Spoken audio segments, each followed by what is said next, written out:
नमस्कार दोस्तों, आई2 channel exam learner में आपका स्वागत है। दोस्तों, आज के इस वीडियो में हम लोग एडेड जूनियर हाई स्कूल प्रधानाध्यापक एवं सहायक अध्यापक भर्ती परीक्षा के लिए जीएस का 8वां प्रैक्टिस सेट हल करेंगे। इसके पहले जो है हम 7 प्रैक्टिस सेट हल करा चुके हैं, तो जो लोग नहीं देखे हैं चैनल के प्लेलिस्ट में जाके आप वहाँ से देख सकते हैं।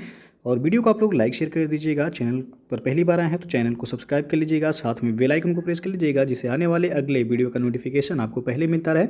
और पीडीएफ इसका हमारे टेलीग्राम चैनल पर मिल जाएगा। नीचे डिस्क्रिप्शन में टेलीग्राम का लिंक दे दिया गया है, वहाँ से ज्वाइन करके आप पीडीएफ भी डाउनलोड कर सकते हैं। तो चलिए शुरू करते हैं। तो पहला प्रश्न है, फलों के मीठे स्वाद का कारण क्या है? तो डी विकल्प से हो जाएगा यहाँ पे फ्रक्टोज।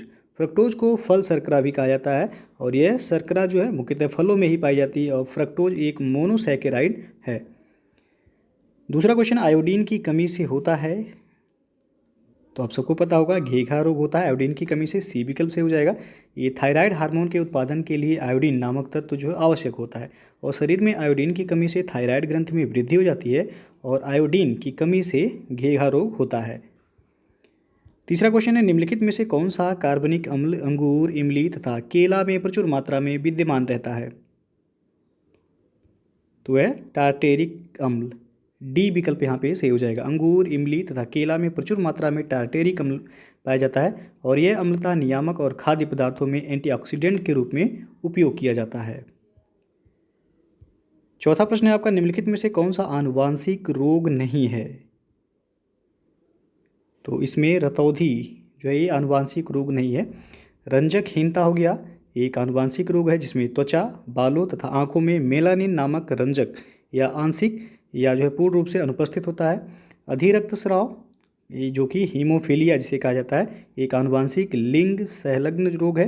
और वर्णांधता, ये आपका कलर ब्लाइंडनेस जिसे कहा जाता है, एक यक्ष लिंग संलग्न वंशागत जो है रोग है। और रतौंधी ये विटामिन ए की कमी से होता है, तो ये जो है अनुवांशिक रोग नहीं है। ये ऑप्शन यहाँ सही हो जाएगा।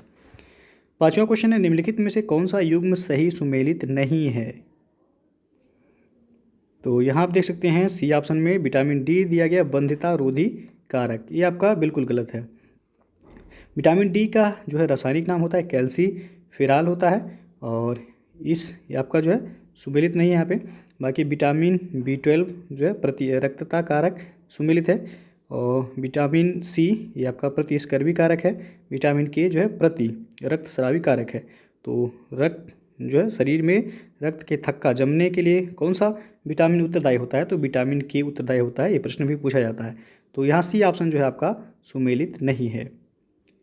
छठवां क्वेश्चन है, जैव विविधता के ह्रास का मुख्य कारण क्या है?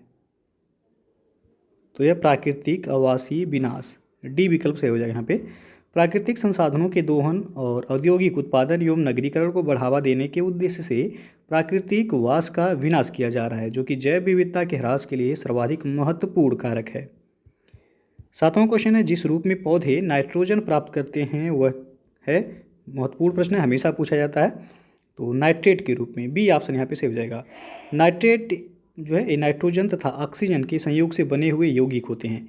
वनस्पतिक वृद्धि के लिए पौधों को नाइट्रोजन की आवश्यकता होती है, वे इसकी पूर्ति वायु अथवा जल में जो है घुलनशील नाइट्रेट से करते हैं। आठवां प्रश्न है आपका, लंदन में आयोजित निम्नलिखित गोलमेज सम्मेलनों में से किसमें महात्मा गांधी उपस्थित थे?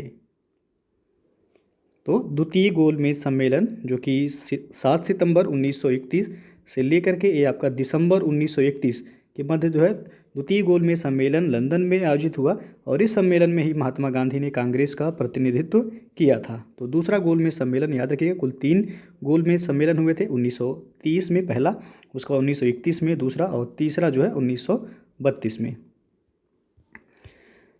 नौवां क्वेश्चन है, अखिल भारतीय किसान सभा के संस्थापक अध्यक्ष कौन थे? तो यहाँ बी ऑप्शन से हो जाएगा, स्वामी सहजानंद सरस्वती। अखिल भारतीय किसान सभा की स्थापना 1936 में भारतीय राष्ट्रीय कांग्रेस के लखनऊ अधिवेशन में की गई थी, और स्वामी सहजानंद सरस्वती ये अखिल भारतीय किसान सभा के संस्थापक अध्यक्ष थे।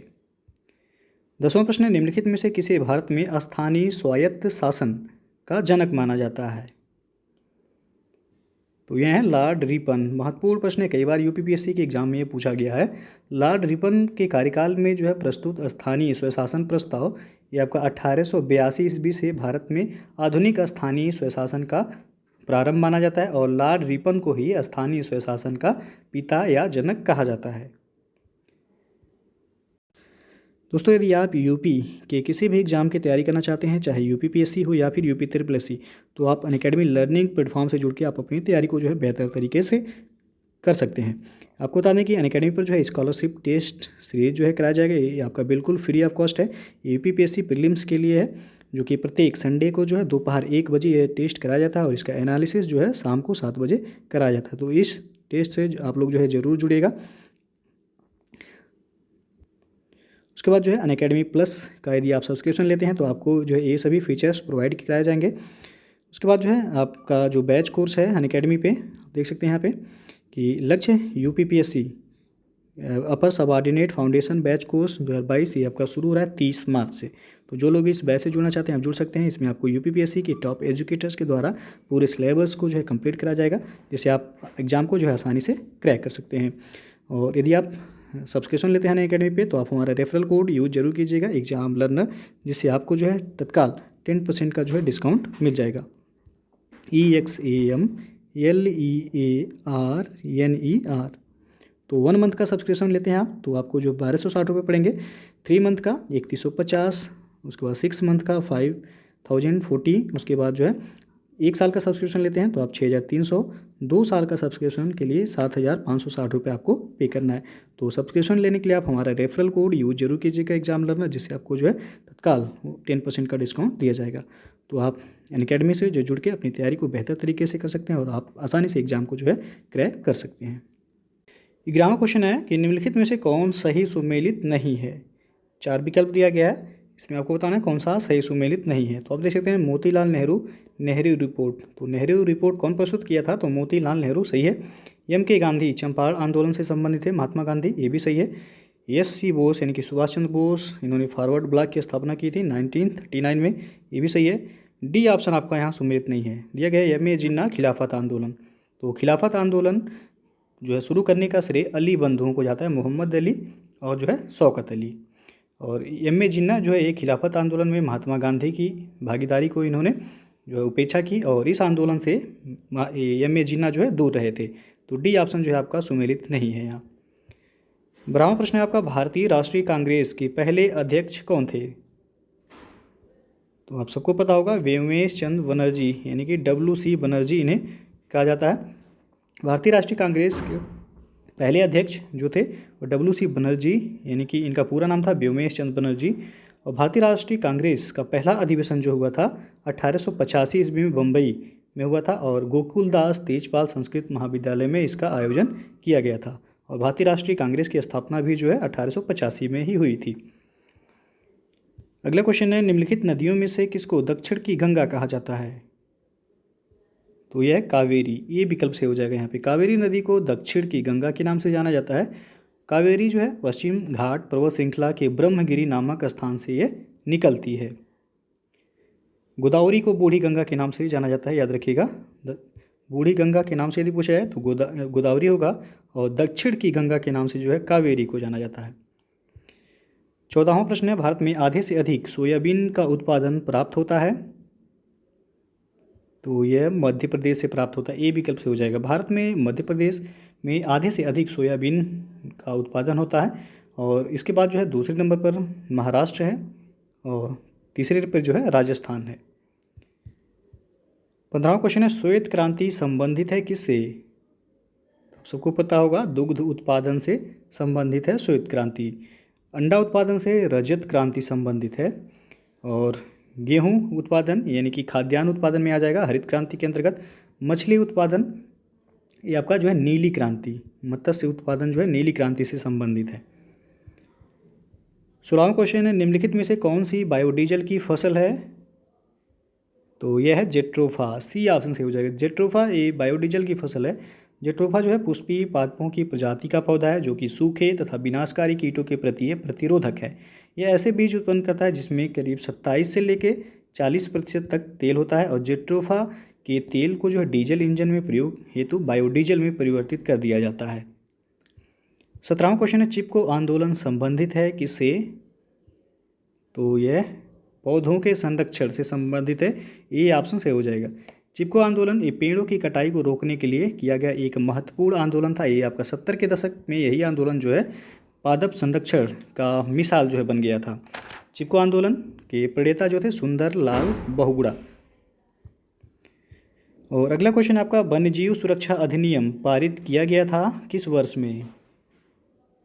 वो तो 1972, सी विकल्प यहाँ पे सही हो जाएगा। वन्यजीव संरक्षण अधिनियम ये वन्यजीवों की सुरक्षा के लिए भारतीय संसद ने वर्ष 1972 में इसे पारित किया था। 19वां क्वेश्चन है अंतर्राष्ट्रीय ओजोन दिवस मनाया जाता है कब? तो सबको पता होगा यह 16 सितंबर को। ये ऑप्शन यहाँ पे सही हो जाएगा। वर्ष 1994 में जो है संयुक्त राष्ट्र महासभा ने प्रतिवर्ष 16 सितंबर को अंतर्राष्ट्रीय ओजोन परत संरक्षण दिवस के रूप में मनाने की घोषणा की थी। और यह वर्ष 1987 से 1987 से में जो है इसी दिन यानी कि 16 सितंबर को मॉन्ट्रियल प्रोटोकॉल पर हस्ताक्षर किए गए थे। तो यह आपका जो है ये ऑप्शन सही हो जाएगा कि अंतर्राष्ट्रीय ओजोन दिवस कब मनाया जाता है? 16 सितंबर को। और प्रश्न जो है एक पूछा जाता है ओजोन से कि ओजोन परत किस मंडल में पाया जाता है? तो यह आपका समताप मंडल में पाया जाता है। हमेशा पूछा जाता है प्रश्न समताप मंडल यानी कि स्ट्रेटोस्फियर। याद रखिएगा ओजोन परत किस मंडल में पाया जाता है? तो समताप मंडल यानी कि स्ट्रेटोस्फियर में यह पाया जाता है। 20वां क्वेश्चन है निम्नलिखित ऊर्जा स्रोतों में से कौन सा पर्यावरण को स्वच्छ रखने के लिए सर्वोत्तम है? तो यहाँ पे डी ऑप्शन से हो जाएगा सौर सेल। सौर बैटरी या सौर सेल ये फोटोवोल्टेइक प्रभाव के द्वारा सूर्य या फिर प्रकाश के किसी अन्य स्रोत से ऊर्जा प्राप्त करता है। तो यहाँ पे आपका जो है जो ऑप्शन दिया गया है 4 पेट्रोलियम उत्पाद, वन उत्पाद, नाभिकीय विखंडन और सौर सेल। तो सौर ऊर्जा जो है सौर ऊर्जा ये आपका पर्यावरण अनुकूल स्रोत है जो कि यहाँ पे पर डी ऑप्शन सही हो जाएगा। पूछा गया कौन सा पर्यावरण को स्वच्छ रखने के लिए सर्वोत्तम है? तो सौर सेल या जो है सौर ऊर्जा। 21वां क्वेश्चन है निम्नलिखित में से कहाँ सदाबहार वन पाए जाते हैं? तो पश्चिमी घाट में सदाबहार वन पाए जाते हैं। सी ऑप्शन यहाँ पे सही है। उष्णकटिबंधीय सदाबहार वनों का विस्तार पश्चिमी घाट जिसे सह्याद्री के नाम से भी जाना जाता है। तो याद रखिएगा पश्चिमी घाट को सह्याद्री के नाम से भी जाना जाता है। यह उत्तर पूर्व भारत और अंडमान निकोबार द्वीप समूह के करीब 200 सेंटीमीटर से अधिक औसत वार्षिक वर्षा वाले क्षेत्रों में यह पाया जाता है। 22वां क्वेश्चन है पर्यावरण में ग्रीन हाउस प्रभाव में वृद्धि होती है? तो यहाँ बी विकल्प से हो जाएगा कार्बन डाइऑक्साइड के कारण। ग्रीन हाउस गैसें ये वायुमंडल में उपस्थित वह गैसें हैं जो कि तापीय और रक्त विकिरण की रेंज के अंतर्गत विकिरणों का अवशेषण एवं उत्सर्जन करती है। पृथ्वी के वायुमंडल में पाई जाने वाली ग्रीन हाउस गैसें जो हैं प्रमुख उनमें आपका जलवाष्प है। नाम याद रखिएगा पूछा जाता है। जलवाष्प हो गया, कार्बन डाइऑक्साइड हो गया, मीथेन हो गया, नाइट्रस ऑक्साइड और CFC यानी कि क्लोरोफ्लोरोकार्बन है। तो ये सभी जो है ग्रीन हाउस गैसें हैं। 23वां क्वेश्चन है भारतीय संविधान की किस अनुसूची में राज्यों एवं संघ राज्यों का उल्लेख किया गया है? तो यह है प्रथम अनुसूची यानी कि सी विकल्प यहाँ पे सही हो जाएगा। भारतीय संविधान की पहली अनुसूची में राज्यों एवं संघ राज्यों का वर्णन किया गया है। और भारतीय संविधान में कुल कितनी अनुसूचियाँ हैं? तो 12 अनुसूचियाँ हैं, जबकि मूल संविधान में 8 अनुसूचियाँ ही थीं। तो वर्तमान में 12 अनुसूचियाँ अब हो गई हैं। 24वां क्वेश्चन है भारतीय संविधान की 11वीं अनुसूची संबंधित है किससे? तो पंचायती राज से यह संबंधित है। ए विकल्प से हो जाएगा। 73वें संविधान संशोधन 1992 संशोधन आपका 1992 में हुआ था और यह प्रभावी कब हुआ था? तो 24 अप्रैल 1993 को प्रभावी हुआ था पंचायती राज। इसलिए 24 अप्रैल को जो है पंचायती राज दिवस के रूप में मनाया जाता है। तो 73वें संविधान संशोधन 1992 द्वारा संविधान में भाग 9 यदि पूछा जाए किस भाग में है पंचायती राज, तो भाग 9 में है। और 11वीं अनुसूची जोड़कर जो है पंचायती राज संस्थाओं को संवैधानिक स्तर प्रदान किया गया है। 25वां प्रश्न है सूचना का अधिकार के संबंध में निम्नलिखित कथनों में से कौन सा सही है? तो यहाँ सी विकल्प से हो जाएगा कि यह एक विधिक अधिकार है। सूचना का अधिकार अधिनियम जो है एक विधिक अधिकार है जिसे सूचना के अधिकार अधिनियम 2005 के तहत जो है नागरिकों को प्रदान किया गया है। और सर्वोच्च न्यायालय ने सूचना के अधिकार को अनुच्छेद 19 के तहत जो है शामिल किया है। 26वां प्रश्न है भारतीय संविधान का अनुच्छेद 40 राज्य को सार्थक कदमों हेतु परामर्श देता है?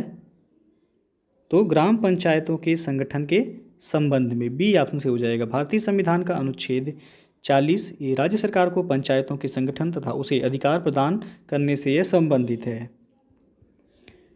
27वां प्रश्न है, निम्नलिखित में से कौन भारत में संघ राज्य संबंध से संबंधित नहीं है? तो यहाँ पे सी ऑप्शन से हो जाएगा इंद्रजीत गुप्ता समिति। इंद्रजीत गुप्ता समिति का गठन 1998 में चुनाव सुधार एवं जनप्रतिनिधि कानून 1951 में संशोधन के लिए सुझाव देने के लिए किया गया था और इस समिति का मुख्य उद्देश्य चुनाव कार्यों में राज्य की ओर से धन उपलब्ध कराए जाने की व्यवहारिकता का विशेष अध्ययन करना और उस पर अपना निष्कर्ष देना था। बाकी जो है सरकारी आयोग, राज्य मंदार समिति और पूंछी आयोग, ये तीनों जो है संघ राज्य संबंध से संबंधित है। 28वां क्वेश्चन है, योजना आयोग का अंत किस प्रधानमंत्री ने किया? तो प्रधानमंत्री नरेंद्र मोदी ने। ए ऑप्शन से हो जाएगा। प्रधानमंत्री नरेंद्र मोदी ने 15 अगस्त 2014 को लाल किले की प्राचीर से जो है इन्होंने घोषणा की कि योजना आयोग के स्थान पर अब नया संस्थान अस्तित्व में आएगा, यानी कि नीति आयोग, जो कि 1 जनवरी 2015 को नीति आयोग अस्तित्व में आया एवं योजना आयोग को इसी दिन जो है समाप्त घोषित कर दिया गया। तो नीति आयोग की स्थापना पूछा जाए तो 1 जनवरी 2015 याद रखिएगा। 29वां क्वेश्चन है, असंगठित श्रमिक सामाजिक सुरक्षा अधिनियम पारित हुआ था कब? तो 2008 में। सी ऑप्शन यहाँ पे सही हो जाएगा। असंगठित क्षेत्र के कामगारों को सामाजिक सुरक्षा उपलब्ध कराने के उद्देश्य से केंद्र सरकार ने असंगठित श्रमिक सामाजिक सुरक्षा अधिनियम 2008 लागू किया। राष्ट्रपति ने जो है इस अधिनियम को 30 दिसंबर 2008 को स्वीकृति प्रदान की थी। 30वां क्वेश्चन है, निम्नलिखित में से कौन सा भारतीय अर्थव्यवस्था का प्रमुख लक्षण है? तो यह मिश्रित अर्थव्यवस्था। सी ऑप्शन यहाँ पे सही हो जाएगा। मिश्रित अर्थव्यवस्था वह अर्थव्यवस्था होती है जिसमें सार्वजनिक एवं निजी क्षेत्र दोनों क्षेत्रों की जो उपस्थिति पाई जाती है, अर्थात जो है दोनों में से अस्तित्व पाया जाता है और भारतीय अर्थव्यवस्था मिश्रित अर्थव्यवस्था का एक प्रमुख उदाहरण है। 31वां प्रश्न है, जनगणना 2011 के अनुसार निम्नलिखित राज्यों में से किस राज्य में पुरुष और महिला साक्षरता दर में अधिकतम अंतर है? तो उत्तर प्रदेश में। जनगणना 2011 के अनुसार उत्तर प्रदेश राज्य में पुरुष और महिला साक्षरता दर में अधिकतम अंतर है। उत्तर प्रदेश में साक्षरता दर देखा जाए तो 67.7% है, जहां पर पुरुष साक्षरता दर जो है 77.3% है और महिला साक्षरता 57.2% है। तो अंतर जो है 20.1% का अंतर है, जो कि सर्वाधिक है, यानी कि बी ऑप्शन यहाँ सही हो जाएगा। 32वां प्रश्न है, राष्ट्रीय मतदाता दिवस मनाया जाता है कब? तो ये 25 जनवरी को मनाया जाता है। बी ऑप्शन से हो जाएगा यहाँ पे। राष्ट्रीय मतदाता दिवस 25 जनवरी को मनाया जाता है और भारत निर्वाचन आयोग की स्थापना के उपलक्ष्य में और लोकतांत्रिक प्रक्रिया में मतदाताओं और युवाओं की भागीदारी बढ़ाने के लिए यह दिवस 25 जनवरी 2011 से शुरू किया गया था और 25 जनवरी याद रखिएगा 25 जनवरी 1950 को जो है भारतीय निर्वाचन आयोग की स्थापना हुई थी। इसलिए प्रत्येक वर्ष 25 जनवरी को मतदाता दिवस के रूप में मनाया जाता है और सबसे पहले ये कब मनाया गया था? तो 2011 में मनाया गया। 33वां क्वेश्चन आपका, कौन सूफी संत महबूब ए इलाही कहलाता था? तो है शेख निजामुद्दीन औलिया। डी विकल्प यहाँ पे सही हो जाएगा। सूफी संत शेख निजामुद्दीन औलिया ए महबूब ए इलाही कहलाते थे। बाबा फरीद के शिष्य ख्वाजा निजामुद्दीन औलिया ने औलिया नामक एक स्वतंत्र संप्रदाय बनाया जिसका केंद्र बदायूं बना और प्रसिद्ध फारसी कवि अमीर खुसरो ए निजामुद्दीन औलिया के ही जो है शिष्य थे। 34वां क्वेश्चन है, जलियांवाला बाग नरसंहार पर कांग्रेस जांच समिति की रिपोर्ट के प्रारूप लिखने का कार्य सौंपा गया था कि? तो महात्मा गांधी को सौंपा गया था। बी ऑप्शन यहाँ पे सही हो जाएगा। जलियांवाला बाग हत्याकांड को याद होगा 13 अप्रैल 1919 को ये घटित हुआ था। कांग्रेस जांच समिति की रिपोर्ट के प्रारूप को लिखने का कार्य जिसे सौंपा गया था तो महात्मा गांधी को सौंपा गया था। 35वां क्वेश्चन है, इंडियन ओपिनियन पत्रिका के प्रथम संपादक कौन थे? तो वह थे मनसुख लाल नजर। डी ऑप्शन से हो जाएगा। इंडियन ओपिनियन महात्मा गांधी द्वारा दक्षिण अफ्रीका से वर्ष 1903 में प्रारंभ की गई पत्रिका थी जिसके प्रथम संपादक मनसुख लाल नजर थे जो नटाल कांग्रेस के सचिव भी थे। यह पत्रिका गुजराती, हिंदी, तमिल और अंग्रेजी में प्रकाशित होती थी। 36वां क्वेश्चन है 28 फरवरी 2021 को 78वां गोल्डन ग्लोब पुरस्कार वितरण समारोह में सर्वश्रेष्ठ मोशन फिल्म यानी कि ड्रामा का पुरस्कार किस फिल्म को प्रदान किया गया है? तो यह दिया गया नोमैड लैंड को। बी ऑप्शन यहाँ पे सही हो जाएगा।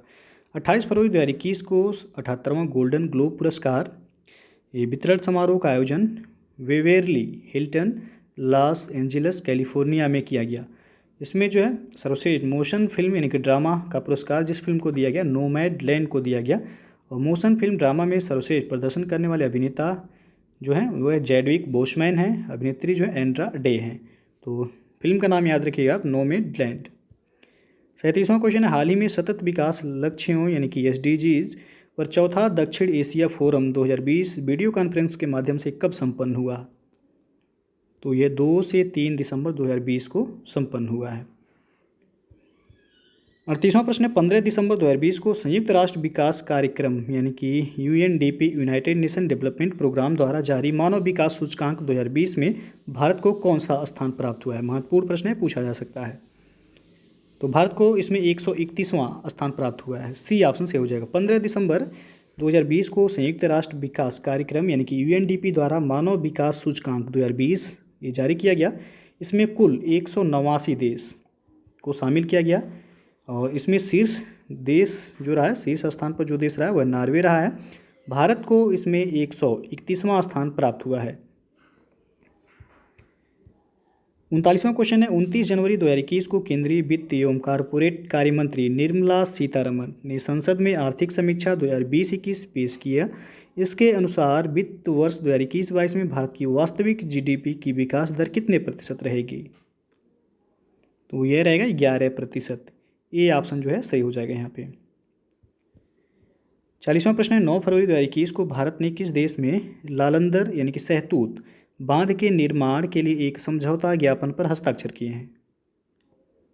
तो बी ऑप्शन से हो जाएगा यहाँ पे अफगानिस्तान ने। 9 फरवरी 2021 को भारत ने अफगानिस्तान में लालंदर यानी कि सहतूत बांध के निर्माण के लिए एक समझौता ज्ञापन पर हस्ताक्षर किए। प्रधानमंत्री नरेंद्र मोदी तथा अफगानिस्तान के राष्ट्रपति डॉक्टर मोहम्मद अशरफ गनी के बीच हुए वर्चुअल बैठक के दौरान इस MOU पर जो है भारत के विदेश मंत्री डॉक्टर S जयशंकर और अफगानिस्तान के विदेश मंत्री हनीफ अतमार ने हस्ताक्षर किए। 41वां प्रश्न है 2 फरवरी 2021 को संपूर्ण विश्व में विश्व आर्द्रभूमि दिवस मनाया गया। इस दिवस का मुख्य विषय यानी कि थीम क्या है? तो आर्द्रभूमि और जल। 2 फरवरी 2021 को संपूर्ण विश्व में जो है विश्व आर्द्रभूमि दिवस यानी कि वर्ल्ड वेटलैंड डे के रूप में बनाया गया। और वर्ष 2021 में इस दिवस का मुख्य विषय यानी कि थीम जो था आर्द्रभूमि और जल, इसका थीम रहा है। 42वां प्रश्न है दिए गए विकल्पों में से संबंधित संख्या या संख्या युग्मों को चुनिए। तो यहाँ दिया गया 11 का संबंध 1331 से, तो 12 का संबंध किससे होगा? तो 11 का क्यूब आपको पता होगा 1331 होता है, तो इसी तरह 12 का क्यूब कितना होगा? 12 का क्यूब होता है 1728, यानी कि ये विकल्प यहाँ पे सही हो जाएगा। 43वां प्रश्न है एक चूहे को कुत्ता कहा जाए, कुत्ते को नेवला, नेवले को शेर और शेर को सांप तथा सांप को हाथी कहा जाए, तो पालतू पशु के रूप में किसे पाला जाएगा? तो यहाँ पे ए ऑप्शन से हो जाएगा, क्योंकि चूहा, कुत्ता, नेवला तथा शेर तथा सांप में केवल कुत्ता जो है पालतू पशु है। तो जिसे जो है प्रश्न में क्या कहा गया है, कुत्ते को नेवला कहा गया है, तो नेवला यहाँ सही हो जाएगा। 44वां क्वेश्चन है दिए गए विकल्पों में से विषम संख्या या संख्या युग्म को ज्ञात कीजिए। तो यहाँ पे आपका बी ऑप्शन सही हो जाएगा, -2। इसमें जो है -2 एक ऋणात्मक संख्या है, जबकि ए ऑप्शन में 1 सी में आपका दिया गया है माइनस, फिर जो है -3 ब्रैकेट में है। उसके बाद डी ऑप्शन में जो है ये सभी जो है धनात्मक संख्याएं हैं, जबकि जो है बी में केवल -2 दिया गया, तो वो आपका एक ऋणात्मक संख्या है। तो माइनस का गुणा करेंगे आप जो है यहाँ, तो प्लस हो जाएगा, इसलिए जो है यहाँ पे माइनस केवल जो है बी ऑप्शन 2 सही हो जाएगा। 45वां क्वेश्चन है यदि हाउस को FQSUC लिखा जाता है तो चेयर को कैसे लिख सकते हैं? तो एच का कोड क्या किया गया है, एफ, तो FGH। अब देख सकते हैं -2 हो रहा है यहाँ पे। ओ को कोड किया गया है Q, OPQ, यहाँ +2 हो रहा है। फिर U को कोड किया गया है यस से, तो यस टी यू यहाँ माइनस 2 रहा। तो आप देख सकते हैं क्रम जो चल रहा है -2 +2 -2, फिर यस को कोड किया गया है यू में, यस टी यू यहाँ फिर +2। तो सबसे पहले -2 फिर +2 फिर -2 फिर +2 का ये जो है क्रम चल रहा है। इसी तरह आपको जो है चेयर में भी कोड करना है। तो सी को हम क्या लिख सकते हैं, सी में -2 करेंगे तो सी की जो ए हो जाएगा यहाँ पे, तो सी का कोड ए हो गया। तो ऑप्शन में आप देख सकते हैं ए में केवल डी ऑप्शन जो है मैच कर रहा है, तो यहाँ पे आपका एक ही से जो है डी ऑप्शन से हो जाएगा। आगे भी आप देख सकते हैं तो एच को आप +2 करेंगे, एच के बाद 2 और ऐड करेंगे तो हो जाएगा आई जे, यानी कि एच के बाद जे होगा। ए को फिर -2 करेंगे तो यहाँ पे वाई हो जाएगा। फिर जो है आई में 2 ऐड करेंगे तो आई जे के हो जाएगा। आर में -2 आपको करना है तो पी क्यू आर होता है, यानी पी हो जाएगा। तो ए जे वाई के पी। 46वां क्वेश्चन है, कमल को याद है कि उसका जन्मदिन 24 अप्रैल से पहले है, उसकी माता को याद है कि उसका जन्मदिन 22 अप्रैल के बाद है। कमल का जन्मदिन अप्रैल की कौन सी तिथि को आता है? तो यहाँ पे डी ऑप्शन हो जाएगा 23 अप्रैल की, क्योंकि कमल का जन्मदिन जो है 24 अप्रैल से पहले तथा 22 अप्रैल के बाद, तो बीच में कौन सा पड़ेगा? 23 ही पड़ेगा। तो आंसर जो हो जाएगा यहाँ पे डी ऑप्शन से हो जाएगा 23 अप्रैल। 47वां क्वेश्चन है, यदि गत वर्षों बृहस्पतिवार था तो रविवार कब होगा? तो आगामी कल, सी ऑप्शन जो है यहाँ पे सही हो जाएगा। यानी कि यदि गत वर्षों बृहस्पतिवार था तब आज क्या होगा? आज शनिवार होगा। तो आगामी कल कौन सा दिन होगा? तो आगामी कल रविवार होगा। तो ये पूछा है रविवार कब होगा, तो आगामी कल को, यानी कि आने वाली कल। अगला प्रश्न है, कथन दिया गया है कि भारतीय संग्रहालयों की सुरक्षा ये केंद्रीय सरकार का दायित्व है। विक्टोरिया मेमोरियल कच्छ राष्ट्रीय संपत्ति है। निष्कर्ष पहला है कि भारतीय संग्रहालय राष्ट्रीय संपत्ति है। दूसरा है राष्ट्र की ऐतिहासिक संपत्ति का संरक्षण केंद्रीय सरकार द्वारा किया जाता है। तो यहाँ आपको बताना है कि कौन सा निष्कर्ष जो है, यानी कि ऑप्शन सही होगा।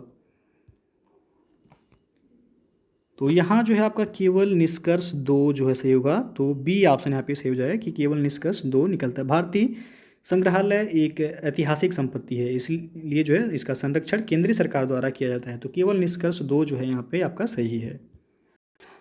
49वां क्वेश्चन है, नीचे 2 कथन दिए गए हैं जिन्हें दृढ़ कथन ए और कारण आर बताया गया है। दृढ़ कथन ए है कि पठन वैकल्य यानी कि विकार, पठन विकार डिसलेक्सिया जिसे कहते हैं, एक मनोवैज्ञानिक विकार है। और कारण आर है यह रोग विटामिन की कमी के कारण होता है। तो सही विकल्प आपको चुनना है यहाँ पे ऑप्शन से, कौन सा विकल्प सही होगा। तो कथन जो दिया गया आपका कि पठन विकार यानी कि पठन वैकल्य जिसे डिसलेक्सिया कहते हैं एक मनोवैज्ञानिक विकार है, बिल्कुल सही है, कथन सही है। लेकिन कारण आर जो यहाँ पे दिया गया है ये आपका सही नहीं है, यानी कि डिसलेक्सिया दिया गया कि विटामिन की कमी के कारण होता है, जो कि गलत है। तो यहाँ ए सही है और ए सही है, परंतु आर जो है क्या है, गलत है। तो डी ऑप्शन यहाँ पे सही हो जाएगा। और अंतिम क्वेश्चन है, 16 फरवरी 2021 को प्रधानमंत्री नरेंद्र मोदी ने वीडियो कॉन्फ्रेंस के माध्यम से कहां पर महाराजा सुहेलदेव स्मारक और चित्तौरा झील के विकास कार्यों का शिलान्यास किया है? तो इसका सही आंसर हो जाएगा ऑप्शन सी, बहराइच में।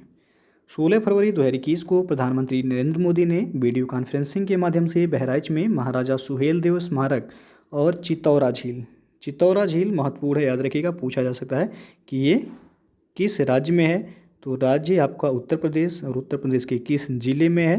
तो उत्तर प्रदेश के बहराइच झील में है। सी ऑप्शन सही हो जाएगा। तो चित्तौरा झील के विकास कार्यों का आधारशिला रखा गया था प्रधानमंत्री के द्वारा, और इसके साथ ही उन्होंने जो है महाराजा सुहेलदेव के नाम पर एक मेडिकल कॉलेज भवन का भी उद्घाटन किया था। 17वीं शताब्दी के फारसी भाषा के ऐतिहासिक कल्पित कथा मीरात मसूदी के अनुसार जो है महाराजा सुहेलदेव ये 11वीं सदी में श्रावस्ती के राजा थे। तो यहाँ पे जो है आपका सी ऑप्शन से हो जाएगा, बहराइच में। तो दोस्तों जो है ये था आपका एडेड जूनियर हाई स्कूल प्रधानाध्यापक एवं सहायक अध्यापक भर्ती परीक्षा के लिए जीएस का 8वां प्रैक्टिस सेट।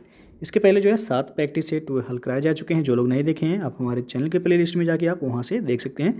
तो वीडियो यदि पसंद आया हो तो लाइक शेयर कर दीजिएगा। चैनल को सब्सक्राइब नहीं किए हैं तो चैनल को सब्सक्राइब कर लीजिएगा, साथ में बेल आइकन को प्रेस कर लीजिएगा, जिससे आने वाले अगले वीडियो का नोटिफिकेशन आपको पहले मिलता रहे। तो वीडियो को पूरा देखने के लिए बहुत बहुत धन्यवाद।